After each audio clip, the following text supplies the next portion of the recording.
아멘. 고린도전서 6장 12절에서 20절 말씀입니다.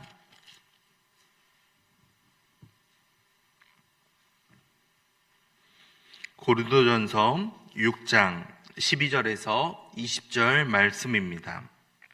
교독합니다. 모든 것이 내게 가하나 다 유익한 것이 아니요 모든 것이 내게 가하나 내가 무엇에든지 얼매이지 아니하리라. 음식은 배를 위하여 있고 배는 음식을 위하여 있으나 하나님은 이것저것을 다 폐하시리라. 몸은 음란을 위하여 있지 않고 오직 주를 위하여 있으며 주는 몸을 위하여 계시느니라. 하나님이 주를 다시 살리셨고 또한 그의 권능으로 우리를 다시 살리시리라. 이미 그의 지체인 줄을 알지 못하느냐? 내가 그리스도의 지체를 가지고 창녀의 지체를 만들겠느냐? 결코 그럴 수 없느니라. 창녀와 합한 자는 그와 한 몸인 줄을 알지 못하느냐? 일러스되 둘이 한 육체가 된다 하셨나니 더는 다 음행을 피하라. 사람이 범하는 죄마다 몸 밖에 있거니와 음행하는 자는 자기 몸에 죄를 범하느니라. 너희 가운데 계신 성령의 전인 줄을 알지 못하느냐? 너희는 너희 자신의 것이 아니라 값으로 산 것이 되었으니 그런즉 너희 몸으로 하나님께 영광을 돌리라. 아멘. 고린도 교인들은 자신들이 여러 가지를 다 누릴 수 있는 자유가 있다라고 생각을 했습니다. 그렇기 때문에 이 자유가 방종으로 흘러갔고 그 방종의 결과 모든 욕망들이 그들의 삶 가운데서 다 드러나 버리는 구조가 되었던 겁니다. 그렇기에 바울은 자유가 가지고 있는 진정한 의미에 대해서 이야기해 주고 있습니다. 보통 이제 20살이 되어서 성인이 되었을 때에 그동안 학생 신분, 미성년자의 신분일 때 누리지 못했던 것들을 많이 누리고자 노력을 하는 이들이 있습니다. 호기심으로 술을 마시기 시작하는 이들도 있고 아니면 이제부터 운전을 할 수 있으니 운전면허를 따는 이들도 있고 여러 가지 삶 가운데에서 변화가 일어나는 시기이기도 하죠. 자신에게 주어져 있는 자유를 어떻게 사용하느냐에 따라서 그것이 그 사람이 가지고 있는 신앙과 그리고 모든 것들이 다 삶 가운데서 드러난다라고도 분명 볼 수 있는 지점이라 할 수 있겠습니다. 자유라는 것은 사실 무엇을 할 수 있느냐가 아니라 결국에는 오늘 말씀을 통해서는 누구에게, 과연 누구에게 속해 있는가 이것을 말해준다라는 것을 바울은 전하고 있죠. 먼저 오늘 12절 말씀을 다시 한번 보시기 바랍니다. 잘 알고 있는 말씀이죠. 모든 것이 내게 가하나 다 유익한 것이 아니요 모든 것이 내게 가하나 내가 무엇에든지 얼매이지 아니하리라. 얼매이지 아니한다라는 표현은 제재를 받지 아니한다라는 표현과도 같습니다. 바울은 성적으로 계속 타락해 있으며 매춘부를 고용하고 있었던 그 당시 사회 분위기 가운데에서 어떻게 하면 이러한 것들을 잘 성적인 순결과 그리고 이들이 가지고 있는 가치관이 변화될 수 있는가에 대해서 계속 이야기합니다. 먼저 바울이 가지고 있던 그 믿는 자들이 지켜야 되는 것에 대해서 이렇게 이야기를 하죠. 14절을 보시면 이렇게 말씀합니다. 하나님이 주를 다시 살리셨고 또한 그의 권능으로 우리를 다시 살리시리라. 우리를 다시 살리신다라는 표현을 통해서 무엇을 알게 됩니까? 우리가 우리의 의지대로 우리의 마음대로 살아날 수 있다라는 것이 아니라 우리가 하나님께 속해 있고 결국에는 믿는 자들이 죽음과 부활의 순간에 그리스도의 몸으로 변화될 것이다 라는 것을 우리에게 알려주고 있는 겁니다. 나아가 결국에 15절 말씀을 통해서 우리는 무엇을 알게 됩니까? 결국에는 그리스도의 몸으로 변화될 것이기 때문에 그 모든 것이 다 그리스도의 일부이다. 예수님의 일부이다 라는 것을 우리는 알게 됩니다. 이것은 가벼운 문제가 아니라는 겁니다. 그리스도의 몸은 단지 영적인 실체만이 아니었습니다. 당시에는 영이 소중하고 육은 마음대로 해도 된다라는 이원론에 사로잡혀 있었습니다. 내가 영을 계속해서 어떻게 하면 성장시키고 이러한 것에는 관심이 있었지만 육체는 마음대로 해도 된다라는 잘못된 인식이 깔려 있었던 겁니다. 그렇기에 바울은 믿는 자들은 그리스도와 영적으로 연합되어 있다, 하나이다 라는 사실을 분명히 강조하고 있습니다. 17절이죠. 주와 합하는 자는 한 영이니라. 우리도 마찬가지라는 겁니다. 우리에게 자유가 주어져 있죠. 마음대로 할 수 있습니다. 우리의 몸을 마음대로 사용해도 되는 자유가 있습니다. 하지만 그것을 내 마음대로 어떻게 사용하냐, 무엇을 하느냐가 아니라 나는 어디에 속해 있는가?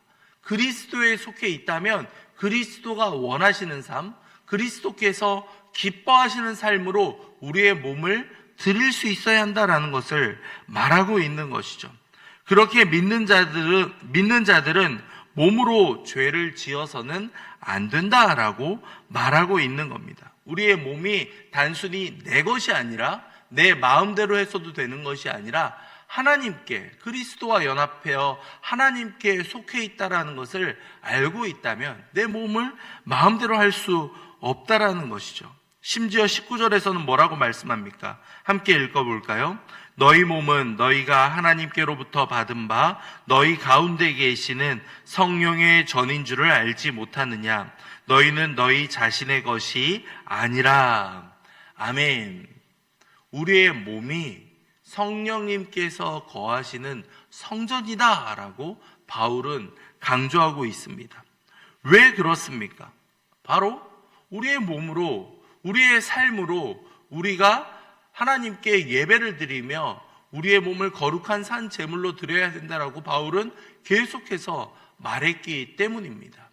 자유로우니까 내 마음대로 해도 된다라는 것이 아니라 내 몸의 주인이 하나님의 것입니다. 그렇기 때문에 하나님이 기뻐하시는 일이라면 하고 하나님이 싫어하시는 일이라면 하지 않겠습니다 라는 것이 진정한 우리에게 주어져 있는 자유이고 그 의미를 올바로 해석한 이들의 모습이다라고 바울은 강조하고 있는 것이죠. 마지막은 뭐라고 말씀합니까? 20절입니다. 값으로 산 것이 되었으니 그런즉 너희 몸으로 하나님께 영광을 돌리라. 아멘. 값으로 산 것이 아니다라는 표현이 등장을 하는데요. 이것은 바로 당시 노예 시장에서 대가를 치르고 소유권을 이전했다라는 것을 말해주고 있습니다. 즉 무엇입니까? 하나님께서 예수 그리스도를 희생하시는 그 값을 치름으로 말미암아 우리를 다 하나님의 자녀들로 입양했다라는 것을 말해주고 있습니다. 십자가를 통해서 우리의 소유권이 하나님께로 다 옮겨졌고 우리는 모두 하나님의 소유이다라는 것을 말하고 있는 것입니다. 그렇기 때문에 그런즉 결론은 무엇입니까? 너희 몸으로 하나님께 영광을 돌리라. 이것이 중요한 삶의 모습이라는 겁니다. 내 모습이 과연 하나님의 영광이 드러나고 있는가? 그렇다면 그것을 자유롭게 해도 된다라는 겁니다. 어떠한 형태로든 하나님의 영광을 위한 일이라면 자유롭게 할 수 있다라는 것이죠. 하지만 그것이 조금이라도 하나님의 영광을 가리거나 하나님을 알지 못하는 이들이 하나님에 대해서 오해하게 만들고 믿음이 연약한 이들이 우리의 모습을 통해서 시험에 들거나 어려움을 겪게 된다면 그것을 과감하게 끊어낼 수 있는 것, 그것이 바로 하나님의 영광을 위한 삶이라고 바울은 강조하고 있었던 겁니다. 자, 이러한 것을 통해서 우리는 무엇을 알게 됩니까? 복음을 전하는 것뿐만 아니라 복음을 가운데에서 우리가 어떻게 살아가야 되는지를 계속해서 바울은 말해주고 있습니다. 특별히 오늘날에도 많은 젊은 사람들의 다양한 시각들이 있죠. 이것은 해도 되지 않습니까? 이것은 자유롭게 할 수 있지 않습니까? 마치 신앙을 지키고 또한 순교를 지키며 살아가는 것이 과거의 유물인 것처럼, 옛날의 것인 것처럼 생각하면서 살아가는 수많은 이들이 있습니다. 하지만 이것 역시도 자유라는 생각 아래에서 잘못되게 이것을 방종으로 흘러가는 모습이다라고 볼 수밖에 없는 것이죠. 왜냐하면 우리 몸을 아름답고 신성한 것으로 여기며 예배를 위해서 하나님께 나아가기 위한 특별한 존재라는 것을 우리가 깨닫는다면 그것을 결코 가볍게 여길 수 없다라는 것을 알게 되기 때문입니다. 우리는 결국에는 우리의 모습을 통해서 성이나 우리의 자유나 모든 것을 통해서도 하나님께만 영광을 돌려야 하는 존재이다라는 것을 확인하게 되는 겁니다. 자, 이제 우리는 음란을 피하라는 바울의 경고와 함께 우리는 과연 우리의 몸으로 어떻게 하나님의 영광을 돌릴 수 있을지 우리 자신에게 질문을 해볼 수 있겠습니다. 그 값으로 치른 것이 예수 그리스도의 십자가라면 우리는 결코 우리의 자유를 마음대로 악용할 수 없다라는 겁니다. 몸으로 하나님께 영광을 돌리는 것은 그것이 예배 안에만 머물러 있는 것이 아니라 우리 삶의 일터나 가정에서의 헌신이나 공동체에서의 책임 있는 참여나 모든 것을 말해주고 있는 겁니다. 오늘 지방선거가 있는 날이죠. 우리에게 주어져 있는 이 참정권을 우리가 잘 사용하여서 하나님이 주신 자유를 또한 함께 그 권리를 행사하고 나아가는 것 너무나도 중요하다라는 겁니다. 내 한 표 정도야.